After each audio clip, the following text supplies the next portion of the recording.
Senhoras e senhores, então, quero fazer bem-vindo aí ao nosso convidado de hoje do nosso podcast, nosso projeto chamado Toma que o Filho é Teu, nosso querido Juan Roque. Aí, fala aí, Daniel. Muito obrigado pelo convite. Muito bom. Valeu. O nome é muito bom, cara. Toma que o Filho é Teu é bom demais. Eu me identifico muito com esse nome. Depois eu explico por quê. Eu acho que então todo pai, né? Eu acho que todo pai se identifica. Vamos recapitular então depois, aí fiquei curioso. Conseguiu. Então, Juan, só para apresentar o Juan, né? Juan trabalha com produção. Eu não quero dizer que tu trabalha, porque eu não quero diminuir o que tu faz, Juan. Então quero que gente aí, assim, mas eu não quero um IGTV, eu quero assim no máximo um Reels. Tá. Cara, eu sou produtor audiovisual, trabalho com publicidade, basicamente. Perfeito. Um dos maiores aí do Brasil, tá sempre viajando para tudo que é canto, né? Rio de Janeiro, São centros aí, o Juan. Quanto tempo de experiência já, Juan? Cara, eu comecei a trabalhar com produção ainda na adolescência, velho. Então, são mais de 15 anos. Tava vendo uns footages aí teu lá nos bastidores do Cheiro do Ralo ainda ali naquela época. Uhum. Então, eu era Quantos anos tinha? guri. Ali eu devia ter uns 15, cara. 15 16, anos. Por aí. E como é que tu foi parar nessa indústria? E teve alguma coisa a ver com a família ou não? Sim, absolutamente. A família toda trabalha com produção. Teu Os pai 5 também? irmãos. O pai dos meus irmãos é ator, o Xaxá. E eu acho que foi, em grande parte, por influência dele, assim, que a gente acabou caindo para esse lado. O Pablo é diretor de fotografia, a Maíra é atriz, a Maite é figurinista, o Guilherme é meu único irmão de pai e mãe, e também é produtor. Minha família toda é de São Paulo, eu moro em Porto Alegre, vim atrás do Pablo. O Pablo foi o primeiro a vir para o Sul, e aí eu vim passar umas férias com ele e fiquei. Juan, eu acho que, puxando aqui para o nosso tema de paternidade, eu queria fazer uma pergunta para ti, que é a seguinte. Eu, desde 2012, eu comecei a trabalhar mais na área de audiovisual, né? E não de primeira, mas aos poucos, cada vez mais, eu fui migrando para um regime de trabalho home office, né? Então, muito antes da pandemia, aí, para mim foi super tranquilo né, e tal, porque eu passava o dia em casa já há muito tempo.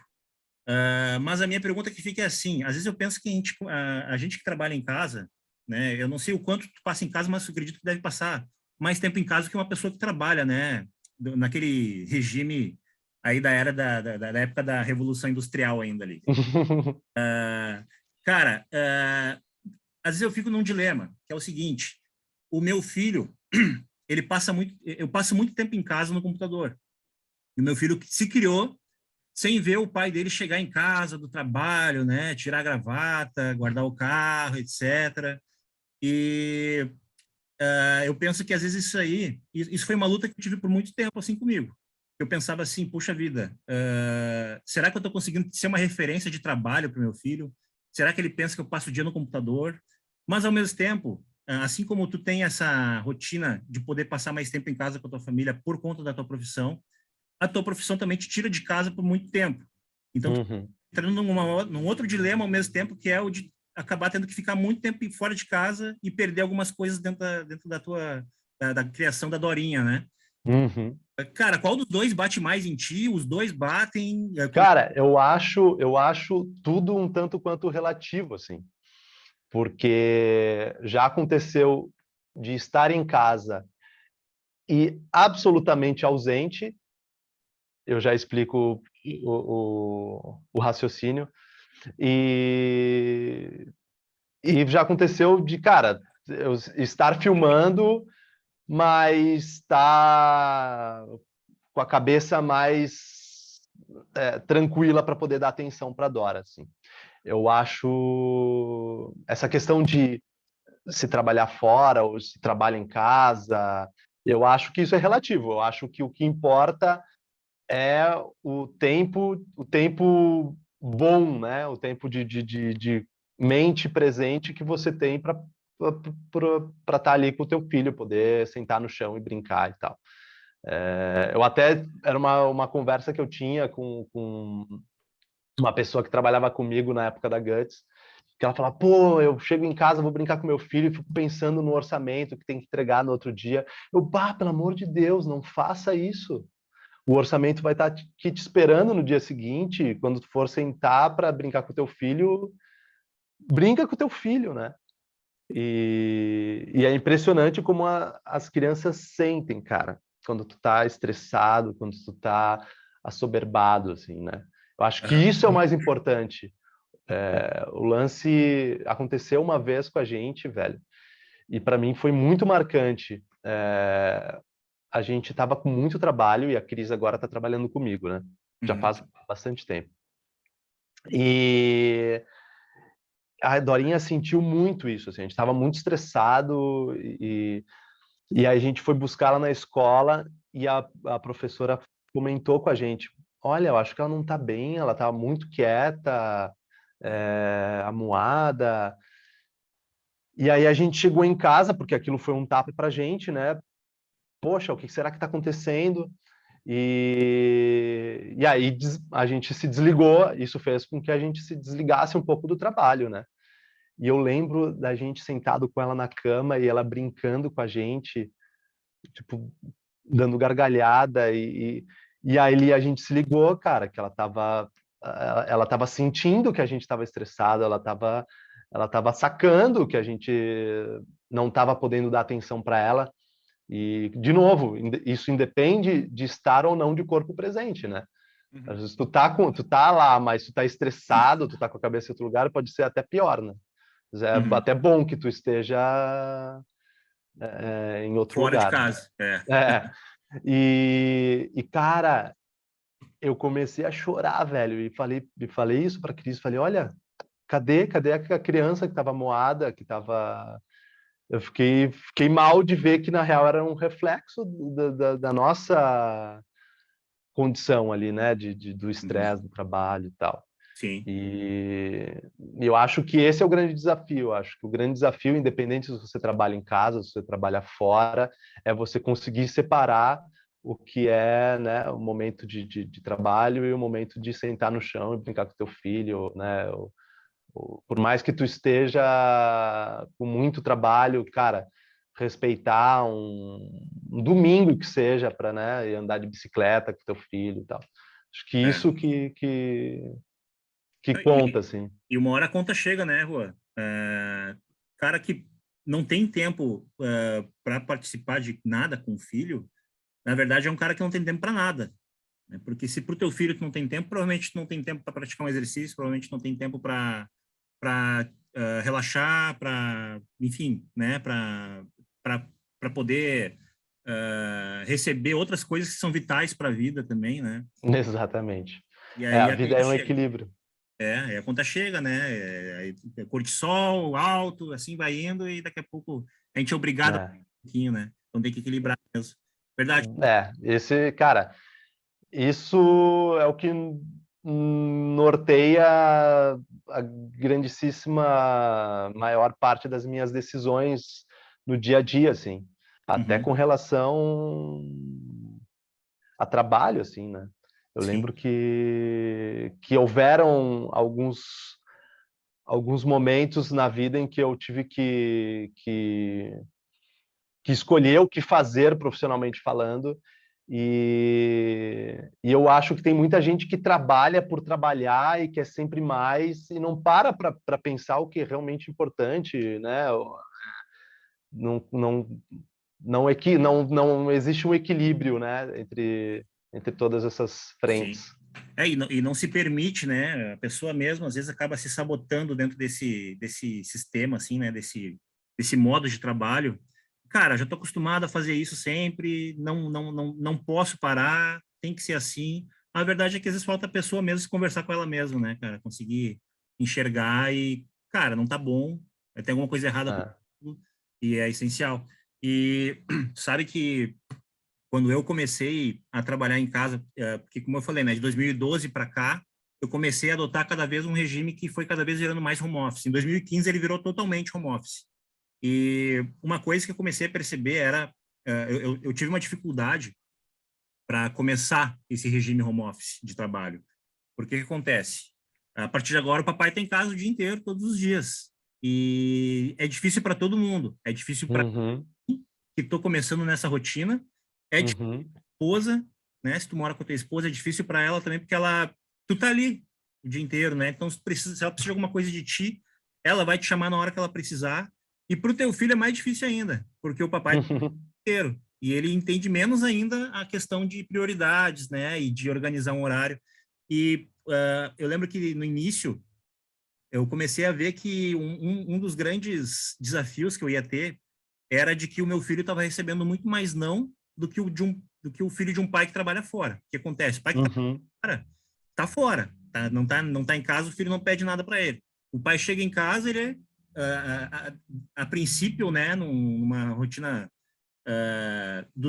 ideal, o pai é da família agora, né? Chegou em casa, é da casa e da família. Então, ele vai ajudar ali nas rotinas de casa, vai estar com a família, vão fazer alguma coisa juntos. E ali tu não vai, ele vai receber menos não do que um filho de um pai que passa o dia inteiro em casa. Porque o pai que tem em casa o dia inteiro, o filho vem de manhã, ele não estudava ainda na época, né? Pai, vamos fazer tal coisa? Ah, filho, agora eu não posso. Aí vinha um pouquinho mais tarde, pai, e agora? Vamos lá, não sei o que.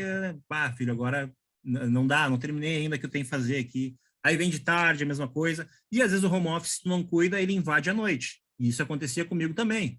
Então, assim, é, além de passar o dia inteiro dizendo não para ele, de noite, às vezes eu também não tinha tempo para ele. E eu comecei a perceber que a gente precisava organizar isso daí. E foi um momento que eu peguei, fundamental. e organizei e sentei com ele e falei: Ó, filho, vamos fazer o seguinte, ó. Todos os dias, às 4 da tarde, é o nosso horário. A gente vai descer, vai jogar uma bola, vai fazer uma coisa ali no condomínio, vamos andar de bicicleta e tal. Perfeito. E ele começou a entender e tudo se encaixou, né? Então, é um desafio mesmo.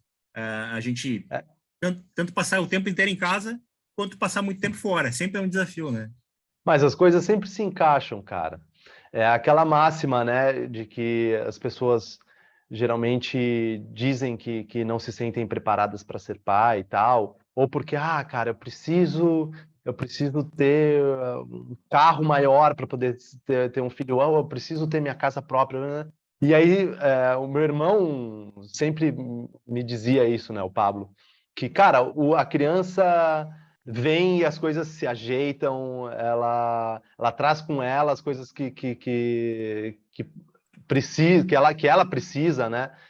Então, eu acho que a criança ela se adapta às circunstâncias, sejam quais forem, né? Sim. Eu acho que a máxima é essa, assim. Eu acho que não existe regra, não.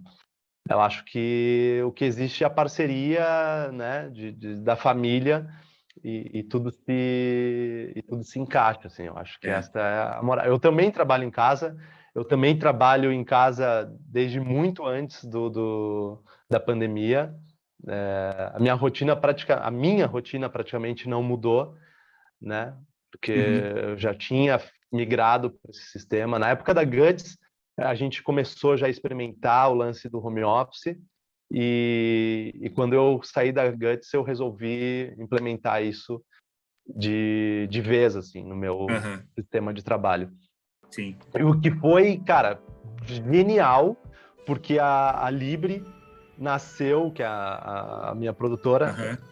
nasceu junto com a Dora, do mesmo ano, e eu consegui adaptar o meu trabalho à rotina de pai. E a rotina de pai de um nenezinho, né? Porque o primeiro ano é bastante intenso, né? Sim. E eu consegui estar muito presente, assim, nesse primeiro ano, que foi incrível. Sim. Foi assim, invejável, né? Porque a mãe já tem pouco tempo, né, de licença. O pai geralmente é um mês, né? Nem sei quanto Cara, eu nem sei tempo. mais, faz tanto tempo que eu passei por isso. É, Não sei. é um paradigma de outra era, É, né? Rua, depois eu quero entrar nesse assunto contigo aí de como foi aí a descoberta e o nascimento do pai Juan, né? Mas antes disso, eu quero oferecer o nosso quadro que se chama Pergunta pro Teu Pai. Vai entrar agora aqui a vinheta, que ainda não existe, mas um dia vai ter. Aí, se ela existir até a hora da edição, ela vai entrar e vai sair agora, ok? Juan, tu estava falando comigo sobre produção virtual, isso? Virtual Production, tu diz? Virtual Production, isso aí. Juan, o nosso quadro chamado Pergunta pro Teu Pai, a gente pega algum ponto da profissão ou do trabalho que o pai que está sendo entrevistado aqui, enfim, convive na sua rotina, e a gente pede para ele transformar isso num Reels, né, ali, tempo de um Reels, para uma criança. Quantos anos tem a Dorinha? Ela tem 4 anos. 4 anos. Vai fazer 5 este ano. Então tá, então faz de conta que eu sou a Dorinha, claro, sem a doçura e sem os olhos bonitos que ela tem. Eu quero, claro, o que é Virtual Production. E valendo! É o universo do game. Sabe o game que tu brinca no celular da mãe? Roblox? Só que para fazer aqueles filmes que tu odeia, que te interrompem quando tu tá assistindo o teu vídeo no YouTube, tu fala, pai, o que é isso? Eu falo, filha, isso é comercial, é o que o papai faz. Então a gente usa o universo do game, a mesma máquina que usa para fazer game, a gente usa para fazer o comercial. É mais ou menos isso, filha. Talvez um dia você entenda melhor, mas... Eu quero entender hoje, pai. Eu sou criança. Mas é isso, é usar a tecnologia de game, de joguinho, para fazer filme, para passar na televisão. Tá. Entendi. Muito bom, Juan. Odeia a publicidade. Odeia a publicidade. Ela fica pé da vida quando ela tá assistindo um vídeo. Ela adora YouTube, acho que como a grandíssima maioria das crianças. E ela fica, pai, de novo. Eu falo, filha, não reclama que o papai vive disso. Mas, cara, acho que a geração dos nossos filhos não vão engolir muito a interrupção da publicidade, assim. É engraçado isso, né? A mudança que a Cris conta que na infância dela ela sabia os jingles de cor e tal. Acho que mudou muito a relação. Ou talvez seja só a minha filha que não gosta mesmo, não sei. Como é que tu acha que é muito sobre isso. O que tu acha que é o futuro dessa relação aí? Cara, produção de conteúdo, né? Conteúdo relevante, patrocinar projetos legais. Eu torço muito por isso, assim, que as empresas invistam em conteúdos legais, projetos relevantes, pessoas que façam coisas legais, como tu tá fazendo, falando sobre um assunto relevante, né? Podia ter uma marca legal aí te patrocinando, em vez de interromper. Tá disponível. Tá disponível aqui, ó. Sua marca aqui. Sua marca aqui. Juan, eu queria então saber de ti como é que foi o nascimento do Juan pai. E foi uma coisa que aconteceu planejado, não foi planejado? Como é que o Juan se sentiu? Foi. Como é que o Juan trabalhou com o que ele sentiu? Conta para nós aí. Foi planejado demais. A gente ficou mais de um ano tentando engravidar. Cara, na verdade, eu acho que é um discurso recorrente entre os pais, né? A gente nunca se sente 100% preparado para ser pai, acho eu. Pelo menos é um discurso que eu escuto bastante, assim, entre os pais que eu conheço. E no meu caso, a minha esposa, ela é mais velha, né? Ela tem 10 anos a mais do que eu. E isso me trouxe algumas crises no passado, assim, porque eu sabia que ela queria ser mãe, eu sabia que ela queria casar e todas essas coisas. E ela me conheceu, a gente ficou junto, eu tinha 23 anos. Então eu tinha essa preocupação, assim, de não ferrar com a vida dela, assim, né? Com os planos dela e tal. Mas quando eu, cara, descobri que não tinha jeito, que eu era perdidamente apaixonado e que tentei, mas eu não ia conseguir viver longe dela. Depois de uma dessas crises, eu, cara, não vou ficar em cima do muro, né? É isso aí, eu não consigo, é a mulher da minha vida, então vamos lá, vamos entrar de cabeça, vamos, né? Não vou ficar para sempre em cima do muro. Então, quando a gente voltou depois dessa crise, foi o pacote todo, assim, vamos casar, vamos ter filho, vamos embora. Sempre com aquela, né? Aquele friozinho na barriga, mas é isso aí. A vida é feita disso, de friozinhos na barriga. De vários frios na barriga seguidos, né? Um atrás do É isso aí. E aí a gente ficou, cara, muito tempo tentando. Que eu soubesse foi 1 ano, mas a Cris fala, não sei se brincando ou não, que já estava tentando antes. E a gente teve que, enfim, fazer exames e ir atrás, Uhum. fazer coleta de espermatozoide, uma coisa Uhum. constrangedora. Rolou tudo isso. Uhum. Mas aí, enfim, depois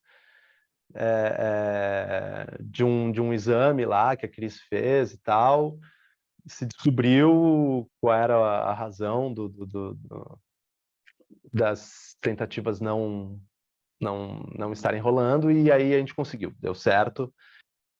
E é aquilo que os pais costumam dizer, né? Que leva, não é assim. Eu curti demais a gravidez toda. Eu tenho saudades dessa época da gravidez. Eu acho que era bem legal, assim. A gente montou o quarto, a gente... Foi bem curtido o processo da gravidez, assim, para mim. Foi bem legal. Mas é óbvio que não... O sentimento não é como o da mãe, que já está vivendo de fato aquilo, já está, né, já está sentindo a criança já é uma realidade para a mãe dentro da barriga, né? Para o pai, a gente força ali uma relação, né? Eu queria conversar com ela dentro da barriga, mas é uma coisa que a gente faz porque a gente quer criar esse vínculo, né? Não que ele já exista, Uhum. né? Eu Pô, acho como é que difícil conversar com eles na barriga, né, cara? Eu lembro que eu tinha medo da dificuldade, eu tentava, sabia? E não saía, cara. Era uma... não é uma coisa natural, né? Eu acho que é. Mas a gente quer ter esse vínculo, né? É como a mãe já tem, a mãe, cara, a Cris, a gente tinha um cachorrinho e o cachorro latia, ela, olha, acordou a nenê. Então a nenê já existia, né? Já era super presente para elas. Uhum. Para a gente, não, a gente quer, né, participar, a gente quer sentir isso também, mas para a gente eu acho que no começo é um pouco forçado, assim, né? A gente busca isso, né? Acho que é isso. Uhum. Mas a ficha caiu mesmo na maternidade, assim, quando ela nasceu. E a Cris teve uma complicação no parto, ela teve uma síndrome, e logo depois do parto a Cris ficou sedada, assim, Uhum. logo depois do parto e no dia seguinte.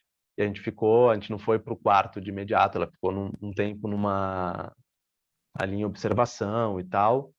E eu me lembro que caiu a ficha quando a Dora chorou. A gente estava nesse lugar ali onde a Cris estava de observação, a Cris sedada. Eu lembro que a Dora chorou e a minha primeira reação foi tipo, alguém aqui, porque a criança está chorando, alguém, né? Tipo, levou um tempo até eu entender, não, cara, é comigo, né? Eu tenho que fazer alguma coisa aqui, não tem ninguém para foi ali que caiu a ficha, assim, tipo, tá, tá na minha, sou eu aqui. E eu lembro até que eu cantei uma música para ela, que até hoje eu canto essa música para ela, eu me emociono, assim, porque eu lembro desse momento, assim. É a nossa música, a música que depois eu cantava para ela, música de ninar oficial, assim. E até hoje eu canto essa música, eu me emociono porque eu me lembro desse momento, assim, que foi uma coisa bem forte. Eu não sei o resto da audiência aí, mas aí eu fiquei curioso de saber qual é a música agora. Ah, Pô, não precisa cantar, aquela, mas chama o Pablo aí, o Pablo do Silvio Santos. aquela Leãozinho. Gosto Ah, muito de você, legal, legal. Leãozinho. Porque Boa. ela é leonina, né? Como pai. Ah, legal, legal, E, e foi essa música. legal. E, é, O, e é muito doido. É muito doido a hora que tu entende que, de fato, aquela criança é a tua responsa, assim, né? sim, E no momento em que ela foi ali que ela fica na maternidade ali para a família conhecer, né? Até hoje eu vejo vídeo eu mostrando ela para nossa família, assim, aquilo ali também é foda demais, cara. Um orgulho, mas aí é um outro sentimento, né? Ali não é tipo, é minha responsa, ali é tipo um orgulho de tu mostrar, né, o teu filho para tua aquela família coisa meio Rei ali. Leão, assim, né? Aham, exatamente. É doido, é doido. Legal. Até hoje eu tenho esse sentimento, cara. Hoje foi o primeiro dia que a Dorinha foi com a gente para academia. A gente começou numa academia nova e tal. E aí hoje ela não quis ir para a escola. Ela vai de manhã, ela vai das 10 às 5 para a escola. Uhum. E aí ela quis ir com a gente. E, e aí tem um espaço kids lá na academia, mas aí teve um momento que ela saiu lá e foi atrás de mim. E aí, a hora que ela chegou, rola um misto de tipo, tá, ela tá desobedecendo, que era para ela ficar onde ela. Mas rola aquela coisa do orgulho, assim, né? Tipo, minha filha, minha filha. Já rolou no trabalho também dela chegar com a crise, tipo, papai! E eu,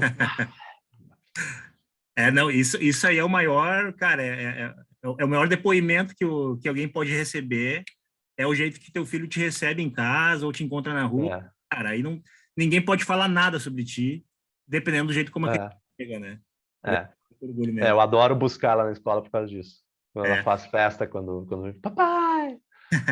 O, o, isso é uma coisa também dessa nova geração de pais, Rua. Eu vejo muito pai no colégio buscando os filhos hoje em dia. Eu comecei a perceber essa mudança assim nesse pêndulo, né, que antes era totalmente feminino, né, e que eu acho que agora estamos chegando ali num meio termo Uhum. na participação. Um meio termo é complicado de dizer hoje em dia ainda, né, mas assim, eu acho que Não, a gente está buscando. a gente A gente tá vive, sem dúvida, a gente vive uma ruptura agora. A é, gente é, está em transformação, né? é. A gente é uma mudança de era, vamos É, é. dizer assim. Inclusive, hoje a gente está aí gravando no Dia Internacional da Mulher, e eu estava vendo uma postagem hoje que uma amiga minha botou. Quero receber presente, sim, quero receber Pix, porque tá certo que é um dia de lembrar de lutas, mas a gente está aceitando reparação histórica também.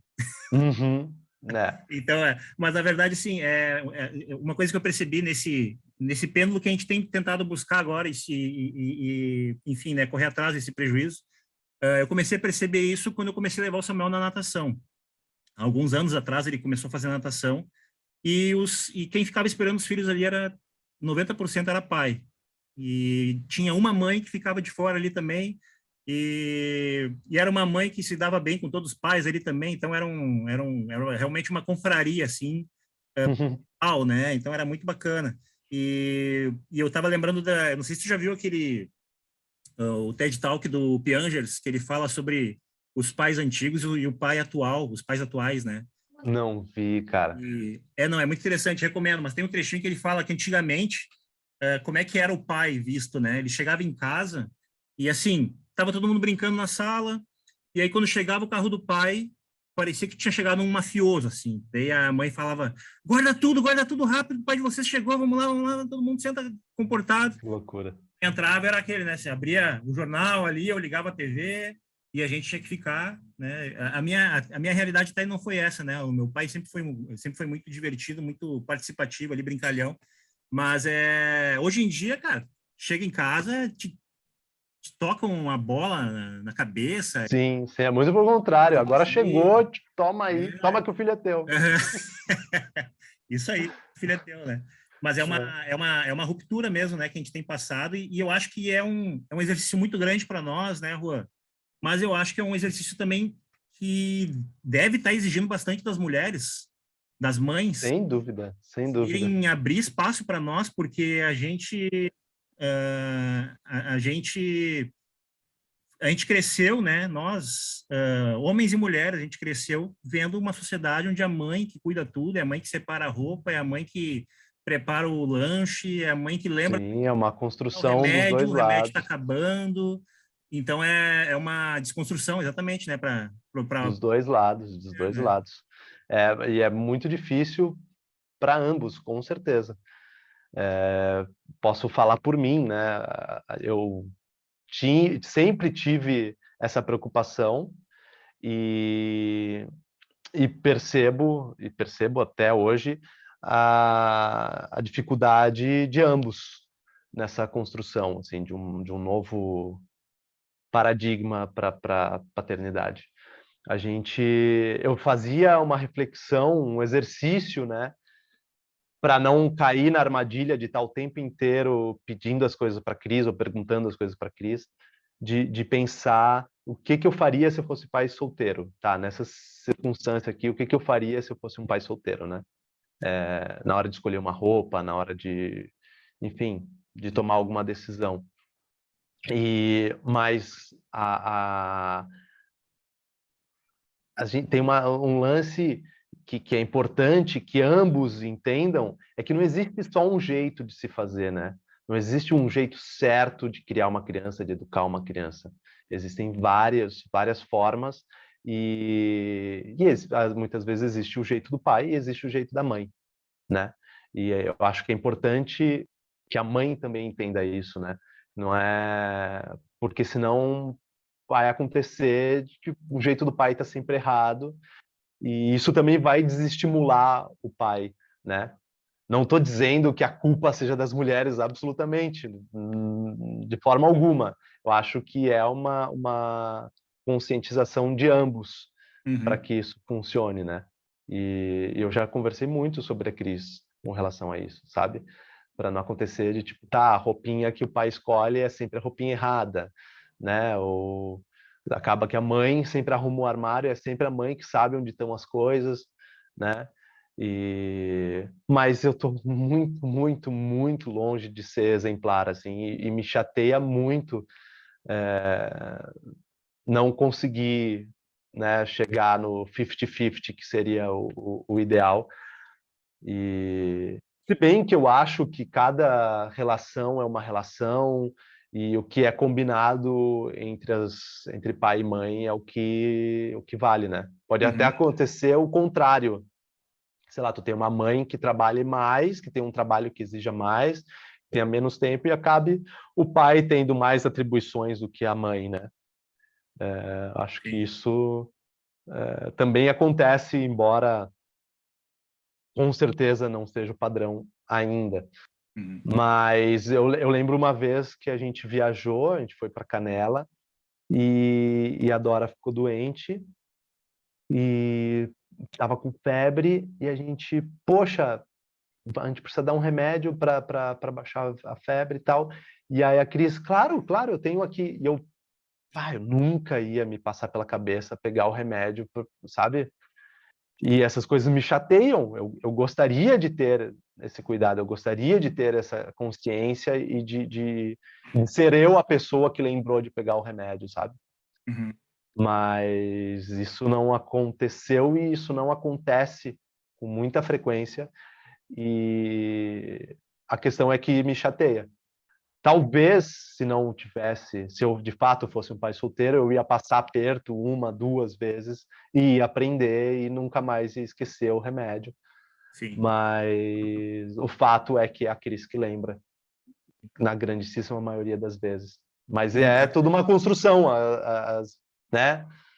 A gente tem que cuidar para mudar isso já desde agora na criação dos nossos filhos, né? Que é a questão da menina brincar de boneca e o menino brincar de carrinho, né? Eu acho que é uma construção, enfim, não digo nem da infância, é uma construção histórica, né?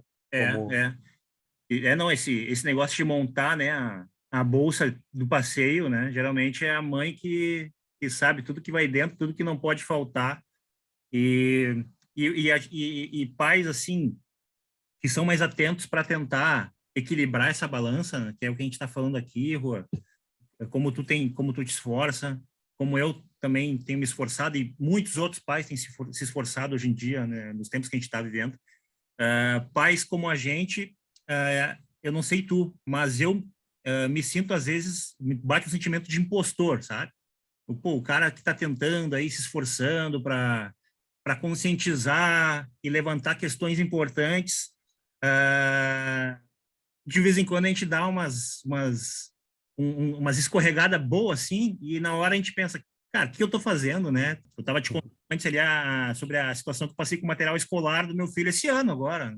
Já tinha começado, inclusive, o meu projeto aqui, já tinha lançado, acho que 3 episódios do meu podcast, e aí começaram as aulas ok, né? A gente estava viajando em janeiro, chegou fevereiro, iniciou ali o período escolar. Um dia antes eu comecei a pensar, a gente não comprou nada de material escolar ainda para o Samuel, né? Tudo bem que a maioria das coisas a gente compra lá na escola mesmo dele. Lá eles têm ali, tem algumas coisas que são meio difíceis de encontrar. E aí eu pensei, não, mas se a Vanessa ainda não me cobrou, é porque deve estar tudo ok. Talvez tenha sobre o caderno do ano passado, talvez ainda tenha giz do ano passado. As coisas devem estar sob controle. E a verdade é que minha esposa estava sem celular, inclusive. Então, quem estava por dentro de qualquer coisa do grupo da escola era eu. E chegou o primeiro dia de aula e o Samuel estava faltando quase tudo de material. E aí, na hora eu pensei assim, cara, por que eu deixei, né? Por que eu esperei ela me enlouquecer? Por que ela tem que enlouquecer e depois me enlouquecer? Por que eu não posso enlouquecer primeiro e ver a lista de material, o que falta, o que precisa, né? Então, às vezes isso é uma coisa ruim também, porque a gente acaba se sentindo impostor e já acha que nada mais vale a pena, mas aí o cara tem que voltar pro corpo. Não, é uma construção, é cultural, cara. É uma construção. A gente sabe o que precisa ser feito, mas a cultura vai ser sempre mais forte do que a nossa decisão de mudar as coisas, né? Mas é importante que haja esse debate, que haja essa busca. Eu acho que a busca em si já é uma grande mudança, né? Sim. A gente ter essa consciência, mas a nossa mudança, mesmo com todas as nossas falhas, para a geração dos nossos pais é abismal. Não, e uma coisa que é ao contrário do que a gente estava falando antes sobre o pai mais rígido antigamente e hoje o pai um pouco mais flexível, tem um contraponto nisso, por exemplo, na questão da alimentação. E é uma outra coisa que o Piangers traz nessa palestra dele também. Cara, nossos pais, às vezes o nosso almoço era bolacha Maria e suco. E hoje pensando em agrotóxico, em não sei o quê, e comprar orgânico. Então, tem, né? A gente tem alguns contrapontos, assim, que são delicados e que a gente precisa estar atento mesmo, né? Para não acabar caindo nos mesmos erros e também para enxergar o que a gente tem feito de bom, né? Sim, sim. Não, acho que muita coisa tem mudado e para muito melhor, cara. A gente tem essa tendência, né, do saudosismo, porque nosso tempo, não sei o que, não, cara, eu acho que as coisas estão mudando muito e para melhor. Eu não tenho dúvida de que é um movimento que está só começando. Eu queria interromper aqui a nossa programação para mais um quadro, e esse quadro aqui eu não avisei o Juan. Esse quadro aqui, ele se chama Quem é o Pai? Esse quadro é um quadro exclusivo que eu montei para o Juan participar com a gente, porque o Juan é um cara que eu acredito, né, que o Juan deva ser um grande fã de cinema. Tô. Um grande... Não um especialista. Aham. É um dos meus programas favoritos é ir ao cinema, mas eu não sou o tipo de cara que sabe os nomes dos diretores e dos atores. Não, beleza. Eu acho que essas pessoas que eu vou citar aqui, eu quero perguntar para ti se tu conhece, tá? Eu fiz uma lista de alguns pais. É o seguinte, eu fiz aqui uma roda, tipo aquela roda do Bom Dia e Companhia, lembra do PlayStation da Maísa? A gente tem alguns pais ali, ok? Alguns pais do cinema. Esses pais aqui, eu separei também, junto com eles, algumas perguntas que são as perguntas mais feitas pelas crianças hoje em dia, tá bom? E a gente vai pergunta por pergunta, e a gente vai sortear um pai. Eu quero que o Juan me responda aquela pergunta, não precisa imitar a voz nem o jeito de falar, mas buscar o teor que como aquele pai responderia essa pergunta. Topa, Juan? Vamos tentar. Beleza, vamos lá então. Então tá. Primeira pergunta, Juan, antes da gente sortear o pai. A pergunta é: por que não existem mais dinossauros? Vamos ver quem é o pai que vai responder para nós aqui.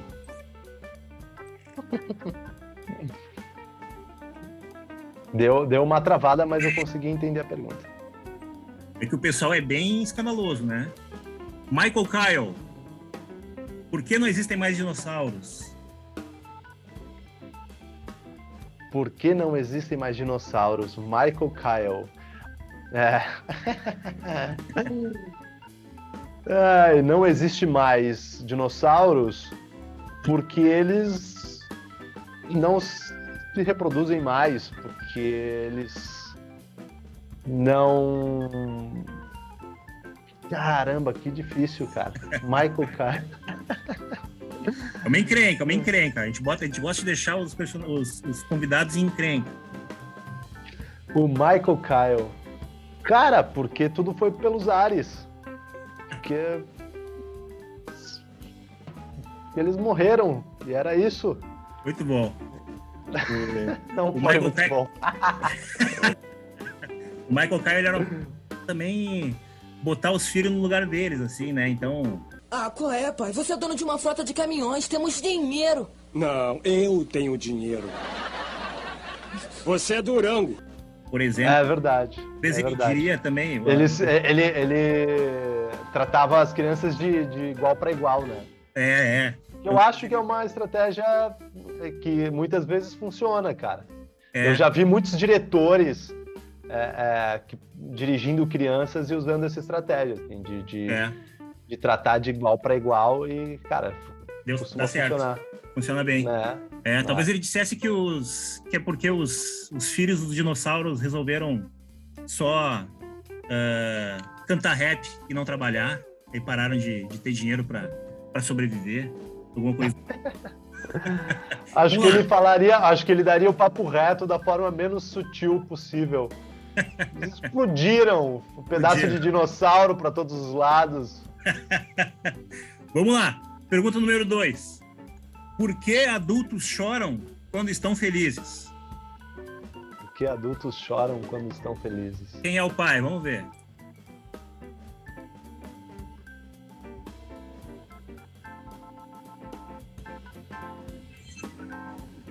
O homem serve para falar de choro.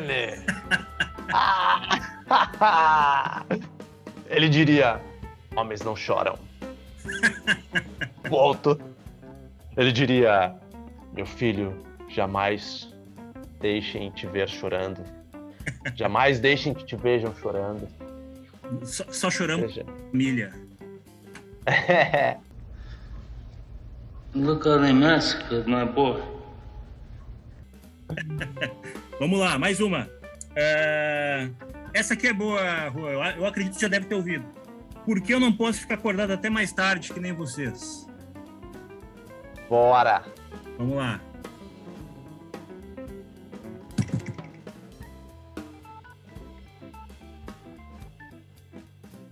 Capitão Nascimento, essa é fácil. Porque não pode, porra! Te vira pra pôr o pi aí na edição. Não pode ir, não vai pra cama agora! Não vai ficar ninguém! 01! Vai pra cama agora, 01! Você não pode porque você é moleque! Você é moleque! Vamos lá. Essa aqui também é boa. Essa aqui eu não sei se tu já ouviu. Eu já ouvi. Por que eu preciso convidar aquela menina ou aquele menino pro meu aniversário? Vamos lá.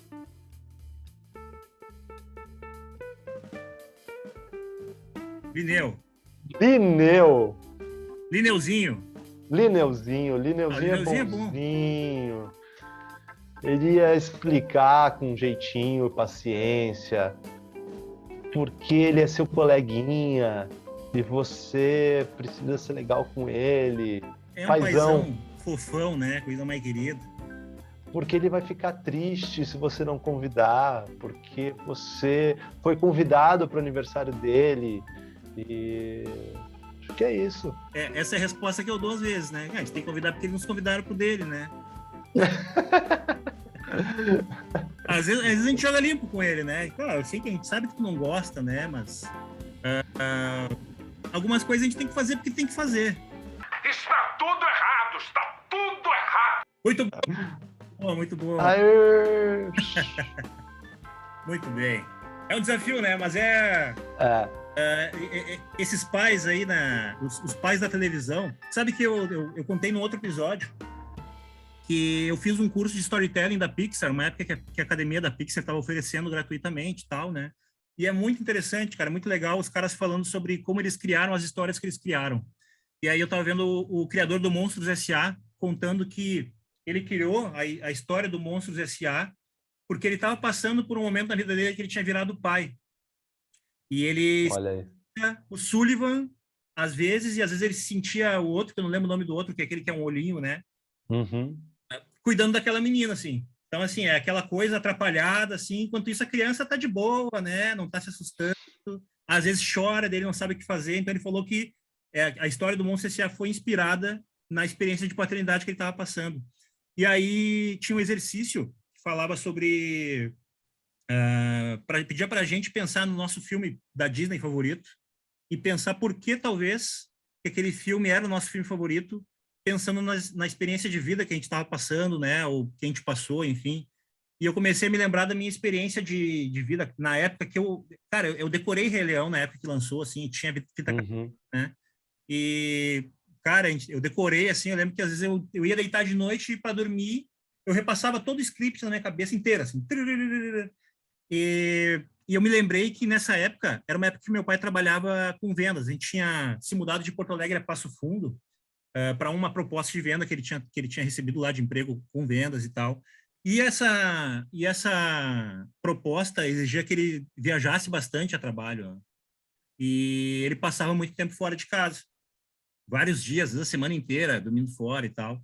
E eu comecei a pensar que talvez a relação que eu fiz com o Rei Leão é que o Mufasa é um pai que se ausentou, né, fisicamente, ali, mas que era um bom pai, era um pai sábio, um pai responsável, se ausentou, mas embora ausente, ele não estava completamente ausente. O Simba via ele, né, às vezes Conversava com ele, sim. lembrava dos ensinamentos dele. Ele recebia, né, conselhos. Recebia conselhos. Então, uma coisa que eu pensei, né, o meu pai, ele passou muito tempo ausente naquela época, mas sempre o objetivo maior era nos dar conforto, né, nos garantir uma vida melhor, e ao mesmo tempo a gente não sentia ele ausente, a gente sempre sentia ele muito presente.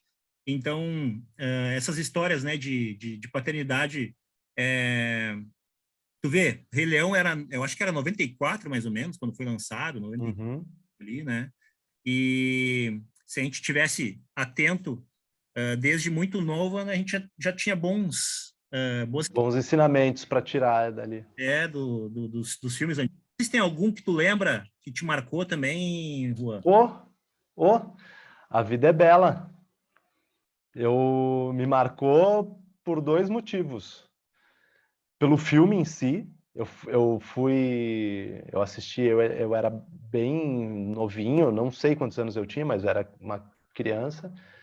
E porque, cara, eu sou filho de pais separados e teve uma época da minha vida que eu fiquei bastante tempo sem ver meu pai, assim, e aí foi logo no momento de retomada, assim, da minha relação com meu pai, E ele me levou para assistir A Vida é Bela. Olha aí. Hoje em dia eu acho que não é um filme que eu levaria uma criança da idade que eu tinha naquela época, né? Mas é um filme que me marcou por esses dois motivos. Que é um programa que eu fiz com meu pai, que eu lembro com muito carinho. E pelo filme. Porque, cara, esse filme é uma lição, né? Em muitos aspectos. Mas principalmente no que eu acredito, assim, de que você só consegue ser feliz se estiver acima das circunstâncias, né? Uhum. Acho que é uma das grandes lições e, claro, um exemplo maravilhoso de paternidade, né? Sim. Eu tenho uma coisa que eu não concordo, mas que, claro, dentro do contexto do filme, isso é inquestionável que ele fez, né, corretamente. Eu acho que existe, e eu acho que eu vivi um pouco isso com meu pai, o lance de você afastar demais a criança Claro que você tem que proteger a criança de determinadas circunstâncias e tal, mas é uma coisa que eu converso bastante com meu irmão, assim, da criança entender a problemática dos pais, né? Qual é o momento de vida, entender que as coisas são conquistadas, né, são difíceis e participar disso, né? Tinha um lance Sim. que eu vivi com meu pai, que eu acho que era muito comum na geração dos nossos pais, que os filhos eram totalmente alheios ao que acontecia. Às vezes nem sabia o que o pai fazia profissionalmente, assim, né? Uhum. E eu acho claro, no caso do filme é um caso extremo, né, de que o pai fantasia o mundo porque é evidente que era um fardo pesado demais para uma criança. Sim. Mas eu acho que as crianças entendem e tem uma máxima que diz que se você tratar o seu filho como um ser inteligente, assim ele será. E se você tratar o seu filho como né, se proteger demais o teu filho também, ele não vai perder algumas lições valiosas, né, Sim. da vida. Não ficar descolado da realidade, né, Rua? Sabe que eu sempre conto para... Já falei para os meus pais, inclusive, isso, né? Então não é nenhuma novidade para eles, mas eu conto para muita gente que quando eu era pequeno, até eu saí de casa, na verdade, né? Eu era pequena e até ali quando eu me casei com 21 anos ali, para mim, o casal não brigava. Meus pais, eu nunca vi eles brigar, nunca vi eles discutir, nunca vi eles levantarem a voz um para o outro. Então, tudo que eles precisavam, e eu tenho certeza que eles tinham várias questões que eles precisavam acertar, mas nunca era na nossa frente. Então, eu cresci vendo um casal que não briga. E eu pensava assim, é assim que é um casal. Uhum. Casado não briga mais depois de casado. E aí, beleza, né? E aí, conheci minha esposa, a gente começou a sair e tal, começamos a namorar.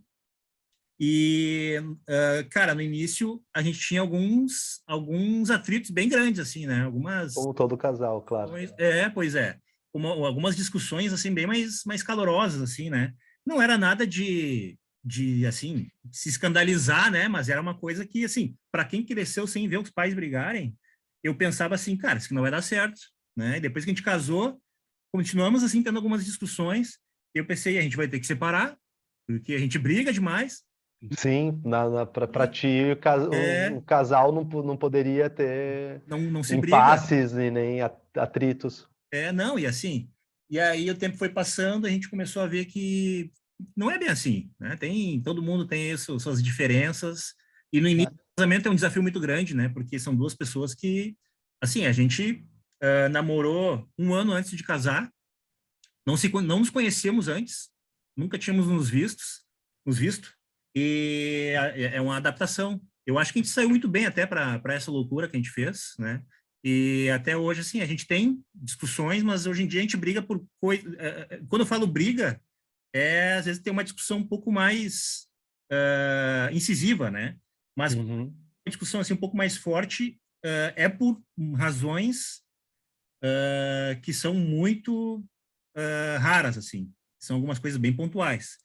O que lá atrás fazia a gente brigar, hoje em dia a gente aprende a ceder, a gente aprende a ver que não é tão mal assim, né? Então as melancias vão se ajeitando. É que, bicho, é muito melhor que haja um diálogo, é que é diferente um impasse, né? O conflito, ele é necessário, às vezes, para você chegar numa solução.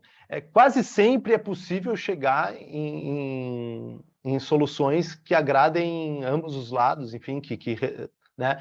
Acho que tinha uma coisa também na relação dos nossos pais, de que era tabu conversar sobre determinadas coisas, e que isso, bicho, vai se tornando um problema maior. É importante o diálogo, é importante que se organize. Para mim é importante que eu tenha um tempo para fazer isso, porque isso é importante para mim. Então vamos organizar a nossa rotina para que a gente consiga conciliar. Que é diferente a discussão e briga, atrito, são coisas diferentes, né? Às vezes você discute para chegar num denominador comum do que é melhor para todo mundo. E eu acho que a criança, cara, é claro, tu não precisa, né, ter discussões, tem discussões que você de fato não precisa ter na frente da criança. Sim. Mas eu acho importante isso que eu estava dizendo, de você saber que a criança, ela entende o que está acontecendo, né? Sim. E muitas vezes é melhor você explicar e dialogar com a criança do que deixar ela completamente a par de tudo que está se passando na sua vida, né? Que também é a vida dela e tal. O meu irmão, o Pablo, ele comenta muito sobre isso. Ele foi morar um tempo em Los Angeles e tal, e ele estava falando que o fato dele ter uma filha pequena enfim, era um pouco mais difícil de fazer essa mudança e tal, mas que ele achava importante para a Glória ver que era difícil, ver que era batalhado, ver o esforço para eles se estabelecerem num outro país e construírem uma vida, né? Recomeçar, né? Você muda para um outro país, você recomeça, né? Se reinventa. E que isso seria importante para ela entender como é que as coisas são, que é difícil, que é isso aí, entendeu?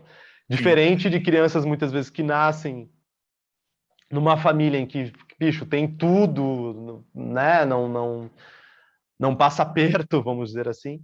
E, cara, na verdade, essa criança, ela vive numa bolha, em algum momento ela vai se deparar com a realidade e pode ser mais difícil, né? Para uma criança que não teve contato com dificuldades. A gente não pode deixar eles muito descolados da realidade, mas não significa que vai botar a Dorinha a jogar GTA, né? Sim. Passar o Faces da Morte para ela, né? Cara, eu acho que a resposta para tudo é equilíbrio, né? É o caminho do meio. E assim, essa questão de comunicação, né? Uma coisa que a gente tem aprendido aqui em casa é que quanto mais a gente se coloca no lugar desconfortável, mais as coisas melhoram. Pode ser uma coisa meio clichê, né? Mas é pura realidade, assim. Quanto mais tu te coloca em situações... E assim, quando eu falo desconfortável, às vezes nem é desconfortável. Às vezes é num lugar desconhecido, né? Porque às vezes não é desconfortável. A gente talvez ache que é, mas não é. Uma coisa que eu, há uns anos atrás não, talvez um ano atrás, mais ou menos, um ano e pouco, a gente aqui em casa, a gente tem um pátio, né? Onde a gente gosta de pegar, sentar para pegar um solzinho, né? E tal, curtir um pouco da tarde ali. Inclusive, quando a gente terminar aqui, eu vou tomar ali o meu chimarrão com né? E aí, o que acontece? Teve um dia que eu me sentei ali, foi ali no nosso horário, botamos a cadeirinha ali para sentar, e sentou eu, minha esposa e meu filho. E minha esposa saiu, veio em casa pegar alguma coisa, não sei o que foi, e ficou eu e meu filho lá dentro, lá sentado lá na rua. E aí veio aquele silêncio constrangedor, assim, né? E a gente não sabe o que conversar com o nosso filho, né? Às vezes a gente quer puxar um papo, mas vem aquele papo bem paisano. E aí, filhão, como é que tá a escola? Como é que tá não sei o quê? As velhas perguntas que só dão margem para respostas bem curtas, bem, tá bom, né? E aquilo ali começou, na hora que comecei, que eu tava naquela situação, comecei a pensar, cara, que eu posso, que assunto eu posso puxar, né? Como é que eu posso ter uma conversa boa? Eu até pensei assim, talvez agora eu não vou conseguir, mas eu preciso atentar para isso, preciso encontrar uma forma de melhorar nisso. E eu comecei, cara, eu comecei a procurar no Google, eu nem lembro o que eu pesquisei. No meio das pesquisas que eu estava fazendo ali, eu encontrei ali uma, um resultado que era não sei quantas mil conversation starters for kids, sabe? Ou seja, perguntas para começar uma conversa com crianças ali. E aí, cara, comecei a pensar, tá, legal, vou pegar algumas aqui e vou levar, vamos começar a testar. E, cara, foi assim, não são perguntas profundas, não é uma coisa que tu precisa ser um terapeuta para fazer. É assim, cara, se tu pudesse passar o resto da tua vida numa loja, que loja seria, sabe? Então, umas perguntas que fazem eles saírem do lugar confortável, pensarem em coisas que nunca pensaram, e eles trazem coisas nas respostas para as perguntas mais absurdas, respostas que mostram algumas coisas a respeito deles, assim, que tu acaba encontrando às vezes coisas que precisa estar atento. Então, foi algo muito interessante. Então, isso é uma coisa que a gente começou a exercitar, não só com ele mais, assim, mas até entre nós dois mesmo. E a gente começou a ver que tinha muita coisa que eu não sabia sobre ela, que ela não sabia sobre mim. Então, quanto mais a gente procura estar num terreno desconhecido, mais interessante fica. A gente acaba descobrindo muita coisa nova, né?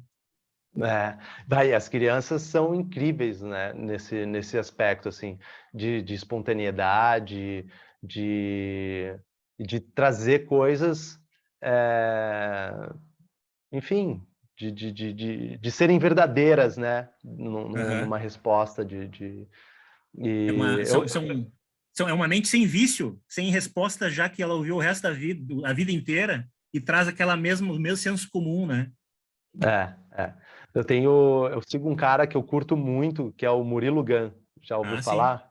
Sim, E sim. ele fala bastante sobre educação, sobre a relação dele Uhum. com os filhos.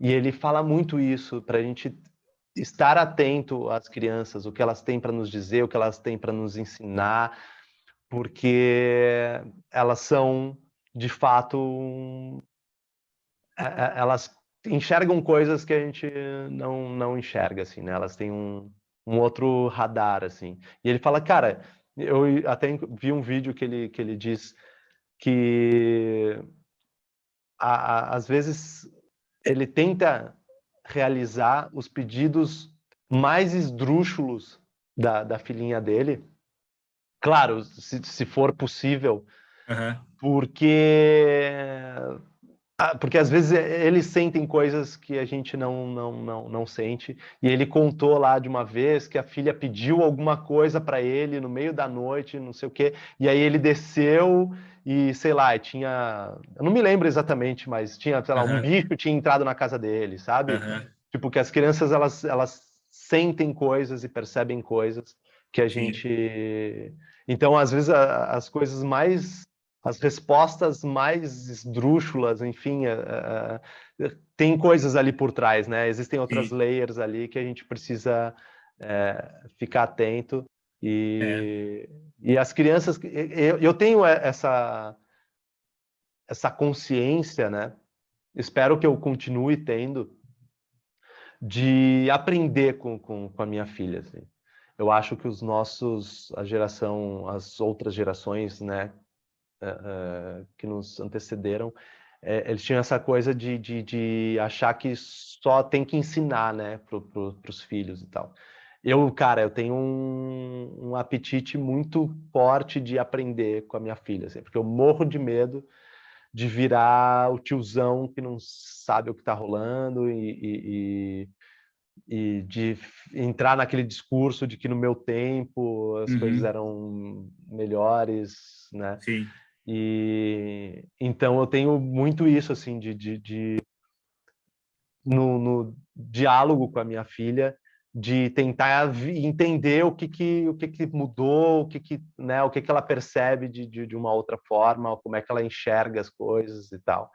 E eu espero que isso se mantenha, assim, eu espero que, né, eu seja um velho que tenha uma relação legal com a filha e que eu consiga continuar aprendendo com ela e não achar que que o meu jeito é o jeito certo e que no meu tempo era que as coisas funcionavam, no meu tempo Sim. que as coisas eram legais, É. e que eu consiga me reciclar com a minha filha, assim, né? De que eu consiga seguir me adaptando, e que eu acho que os filhos, eles podem nos ajudar muito nesse sentido. Sim.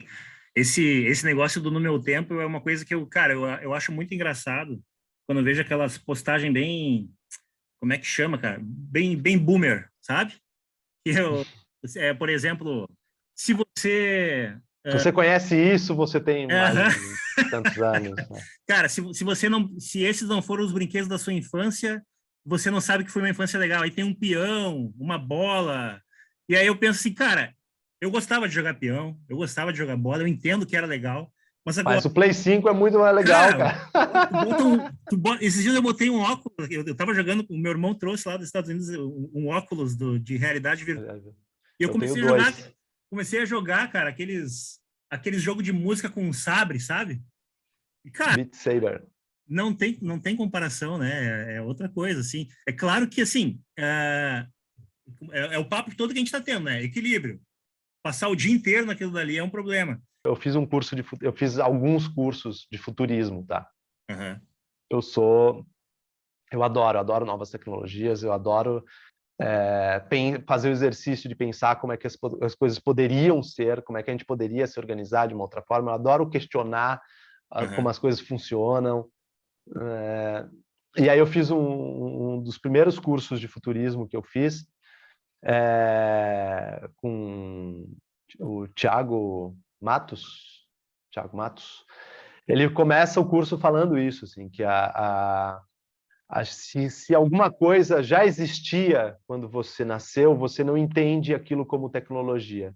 Uhum. Se ela surgiu antes dos teus 18, você acha que aquilo vai ser revolucionário, que vai mudar o mundo.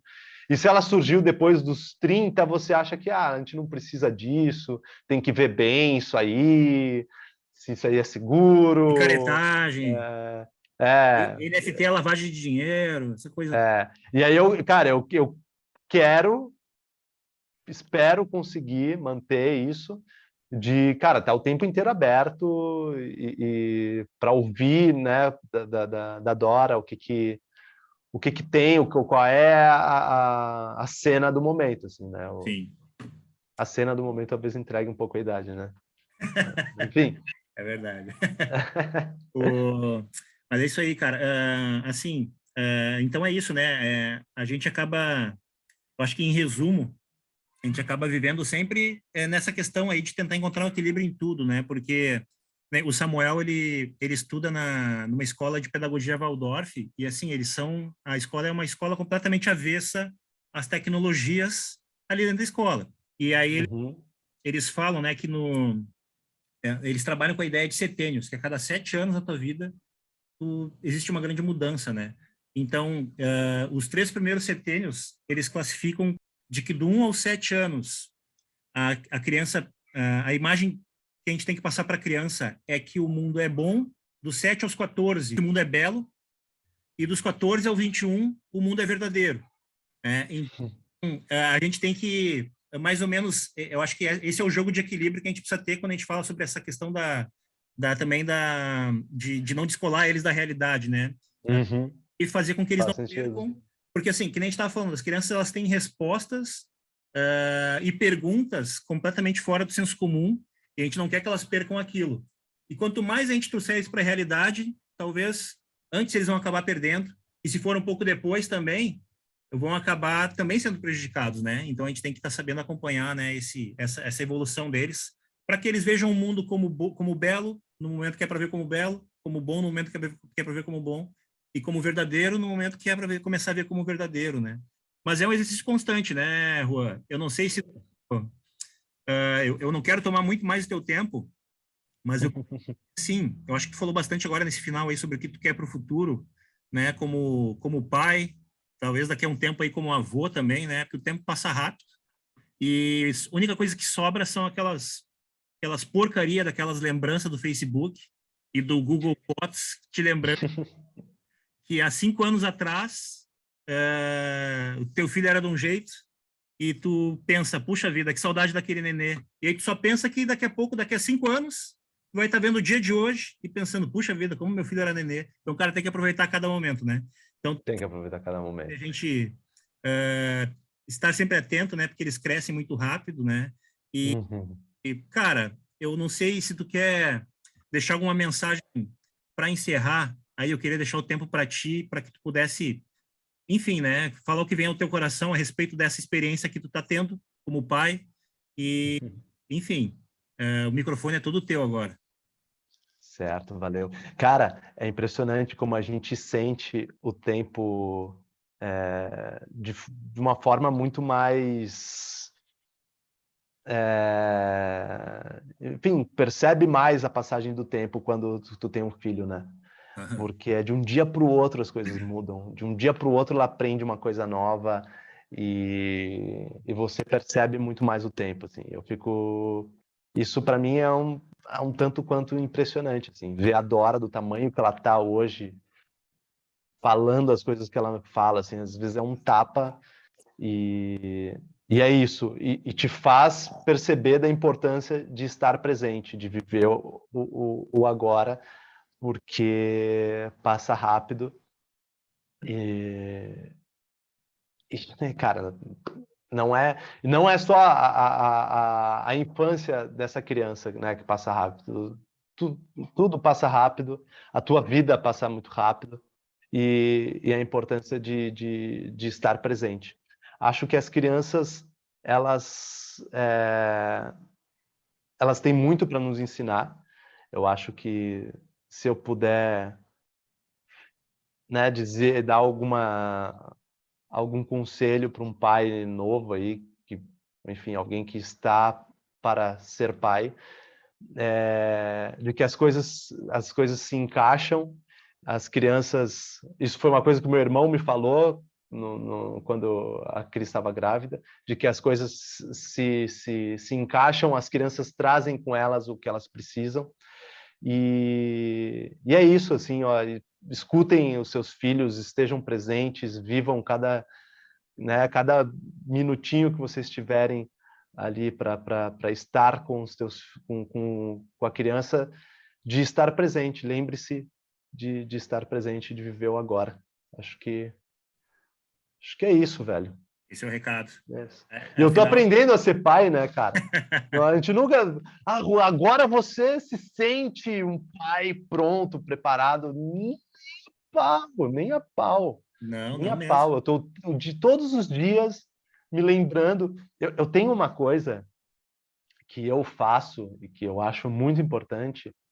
Acho que uma coisa que eu aprendi e que eu recomendo também, de você vislumbrar onde você quer estar, onde você quer chegar, e eu faço isso para tudo, inclusive na minha relação com a minha filha, assim, o que eu espero. Eu sei que isso que eu vou dizer pode ser mal interpretado, porque vão dizer, te liga que tu vai te frustrar, mas eu vislumbro a relação com a minha filha e eu espero muito que seja uma relação de cumplicidade, assim, né? Eu gostaria muito de ser o melhor amigo da minha filha.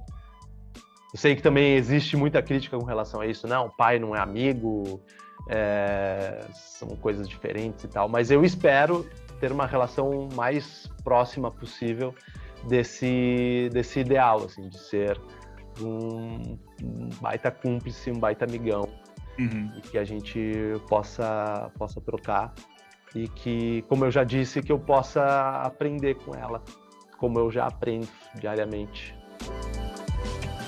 Eu queria, cara, te agradecer imensamente mesmo, foi um papo muito bom, obrigado por topar aí as brincadeiras. Imagina, cara, foi um prazer. E Espero assim, que tenha rendido. Vai render, com certeza. O que a gente espera é que possa chegar, né, a pessoas que Hoje em dia, eu espero que cada vez mais a gente possa ter boas referências paternas e assim como a gente estava conversando antes também, né, sobre a gente conseguir conscientizar nossos filhos para que cada vez mais cedo a gente tenha essas consciências a respeito das nossas responsabilidades como pai ou como homens, né? Eu penso que tem muitos homens que talvez hoje ainda não despertaram para isso, porque eu olho para trás, para mim, eu nunca tinha, quando eu era pai recente, eu não pensava nas coisas que talvez estavam erradas ou nos vícios que a gente tem culturais, e a partir do momento que comecei a perceber, eu percebi as coisas que eu tinha que mudar. Então essas histórias, né, como a tua, os teus pensamentos, eu espero que possa tocar pais que possam também vir a mudar, porque eu acredito que o jeito mais fácil de mudar o mundo é mudar um homem de cada vez, porque É isso aí. O homem, ele está em todas as grandes decisões que são tomadas na sociedade, no mundo inteiro, ainda na sua grande maioria, tomada por homens, seja na política, seja no ramo privado, seja no ramo religioso, todas as áreas. A gente tem homens tomando decisões, homens falando e poucas mulheres se manifestando, né? Então, espero que cada vez mais os homens que se manifestem possam ser homens que estejam conscientes, né, do seu papel, dos seus benefícios e do quanto ele é vítima também de uma sociedade, uma cultura que vem cada vez mais, desde muito tempo, né, reforçando algumas coisas que a gente às vezes nem percebe. Mas é isso. Sim, sim. Te agradeço E muito. que essa realidade mude, né? E que a gente tenha uma sociedade mais feminina. Também, o recorte mude. Torço por isso. Eu acho que seria uma evolução para a humanidade. Exatamente. Eu acho as mulheres... Eu acho que agora tem quem diga, né, que a gente vem agora para uma era mais feminina, né, em todos os aspectos, literal. Sim. E não literal, assim, né, feminino no sentido também de cuidado uns com os outros. Atributos, né? Atributos femininos. Elas melhoram muitas questões relacionadas a nós também. Se não fosse verdade isso, né, as mães não seriam uma unanimidade e a gente não ia precisar ter 2 horas falando sobre a paternidade, tentando encontrar sentido nisso, Juan. Agora, falando sobre sentido, para encerrar, eu me lembrei de uma passagem que eu ouvi do Degrassi Tyson, falando sobre o sentido da vida e fazendo um paralelo com relação aos filhos, né? Relação pais e filhos, que ele dizia que ser um bom pai, né, criar bem os filhos, tem a ver com o sentido da vida no que diz respeito a ser um elo bom e forte na cadeia evolutiva, né? Então, se você criar bons filhos, você está sendo um elo bom e forte na cadeia evolutiva, que você está criando pessoas melhores para o mundo, para o futuro, enfim. E que isso é uma baita responsabilidade, né? E que para a gente criar pessoas melhores, a gente precisa ser pessoas melhores, né? Porque o melhor jeito de ensinar ou de educar é pelo exemplo.